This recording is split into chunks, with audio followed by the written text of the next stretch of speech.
Magandang araw sa lahat. The YouTube channel of the Fraternal Order of Eagles, Limbas Law Corner is back to once again render public service in the field of law or yung aming pagbabahagi ng kaunting kaalaman sa larangan ng batas, brought to you by the Limbas Marangal Eagles Club of the Eastern Rizal Region 2 sa pamamagitan ng inyong lingkod na isa namang abogado at isang propesor sa maraming law school sa ating bansa. O ito, kagabi, nakatanggap kami ng nangungonsulta. Bakit? Ay nagtataka sila.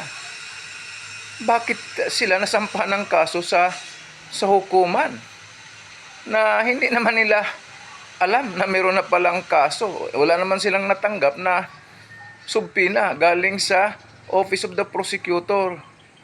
Napag-alaman nila na itong complainant ay ang ginamit ay yung maling address. Mali.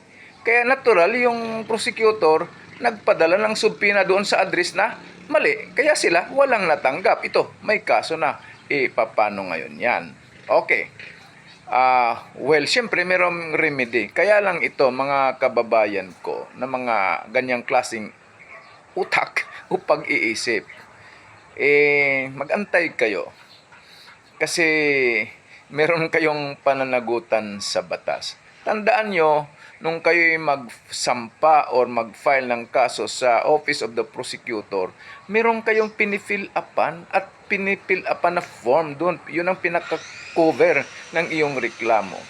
At yung papel na yun, under oath yun. Kayo'y nanunumpa na pawang katotohanan yung nakasaad sa papel na yun. Imali yung address. Kaya mag-abang kayo kasi maaring sasampahan na kayo ng reklamo ng kasong perjury ayon sa Revised Penal Code. Maraming salamat. Sana nakapaglingkod na naman muli itong Limbas Marangal Eagles Club of the Eastern Rizal Region 2. Magandang araw sa lahat.